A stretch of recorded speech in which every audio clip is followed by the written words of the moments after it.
Okay, so Dan, in 90 seconds or less, state how the voters will be better off with your election rather than your opponent. Sure, and David, thank you for doing this tonight. It was very useful, again. I'll return to the Metro West Daily News' endorsement of my candidacy this Sunday, and as I said, I was very pleased to receive it, not just for the fact of it. I was very pleased to receive the endorsement of the Worcester Telegram and Gazette and the Boston Herald as well, but for their reasoning, because their reasoning talked both about the big picture and about me specifically.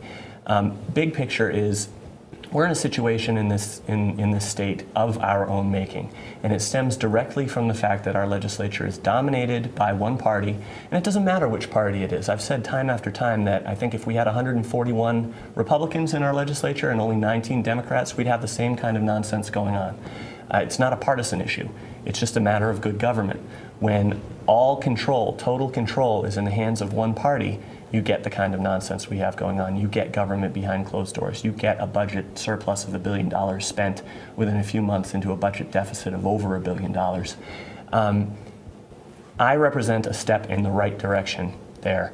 My opponent, through no fault of her own, represents a step in the wrong direction. She would again she would add more to the minority. They also mentioned my experience getting things done. They called me a moderate who knows the way Beacon Hill works and can take on entrenched bureaucracies, and I appreciated that.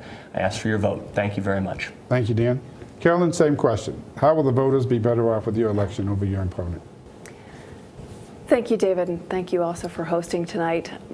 I'd like to just reiterate to the voters the themes that I've been talking about here tonight. Number one, the need for our towns to really get things done and to send a representative to the State House who will work full-time for our community's interests, who has a history and a track record of taking on the tough issues at a local level, having an understanding of local issues and the ability to voice those opinions and those sentiments at the State House on behalf of our district, as well as someone, frankly, who I believe has, as the Boston Globe has said in their endorsement of my candidacy, has shown leadership on the question 1 issue and on not sending a message vote, but actually tackling the tough issues and finding the efficiencies in state government, rolling up our sleeves, getting things done there, sending a legislator as opposed to a message that will work to get things done on behalf of our communities.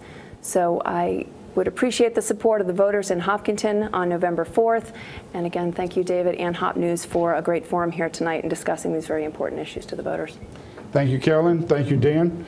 I'm pretty sure that if you had any question about who you wanted to vote for before we started this discussion, you're no longer you're clear on that, no longer confused.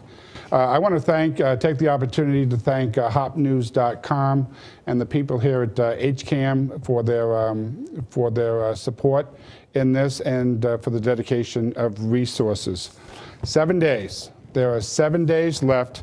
November 4th is going to be, as by all accounts, a critical election, both here at the local level, the state level, and nationwide. And I hope that you go out and cast your vote for the person that you're looking for. Thank you, and good night from HCAM.